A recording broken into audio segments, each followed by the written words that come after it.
Dans les bassins de la piscine olympique de Forbach, les enfants profitent de l'eau accompagnés de leurs parents et des membres de l'association La Voix d'Adam.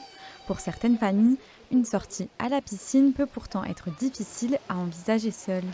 Bon, les enfants comme Adam, qui ont un TND ou qui sont autistes, adorent l'eau. Par contre, ils ne sont pas forcément faciles à gérer. Donc le fait d'y aller avec l'association, ça lève certaines appréhensions. Et les parents qui n'osent pas peuvent venir. C'est pour ça qu'on est là en fait. Pour cette matinée, l'association mise sur un cadre plus calme et connu des familles. L'objectif, permettre aux enfants de profiter de l'activité sans que leurs parents aient à gérer seuls les éventuelles difficultés. L'idée, c'est de montrer qu'on peut faire de l'inclusion partout. C'est d'ailleurs le leitmotiv de nos activités de cet été. L'inclusion partout, elle est possible. Une démarche qui rejoint celle de la piscine olympique de Forbach. L'établissement travaille déjà avec des structures spécialisées et souhaite continuer à ouvrir ses bassins à tous les publics. C'est vraiment aussi l'objectif de la piscine, d'accueillir tous les enfants.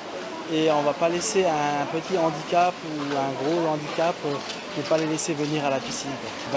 La piscine, elle est pour tout le monde. Donc c'est un endroit de joie aussi, de dépassement de soi dans certains cas, dans les cas de compétition. Mais c'est surtout de joie de partage. Donc c'est un réel plaisir de pouvoir accueillir tout public. Et pour la Voix d'Adam, cette matinée s'inscrit dans une démarche plus large. L'association cherche à multiplier les activités et à permettre aux enfants de découvrir de nouvelles pratiques. Avec Adam, on a fait du rafting l'année dernière.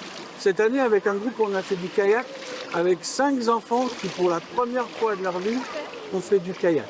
Donc ça, c'était une grande réussite. Effectivement, parfois on n'ose même plus. Alors que c'est possible. C'est sûr, seul, avec des enfants, c'est compliqué, mais quand on est dans le cadre associatif, on n'est jamais seul. Et les rendez-vous vont continuer dans les prochaines semaines. La Voix d'Adam organisera notamment une veillée et une nuit à la Chèvrerie de l'Est le 22 août, avant d'autres activités et sorties prévues avec les familles. Toujours avec la même volonté, faire de l'inclusion une réalité, activité après activité.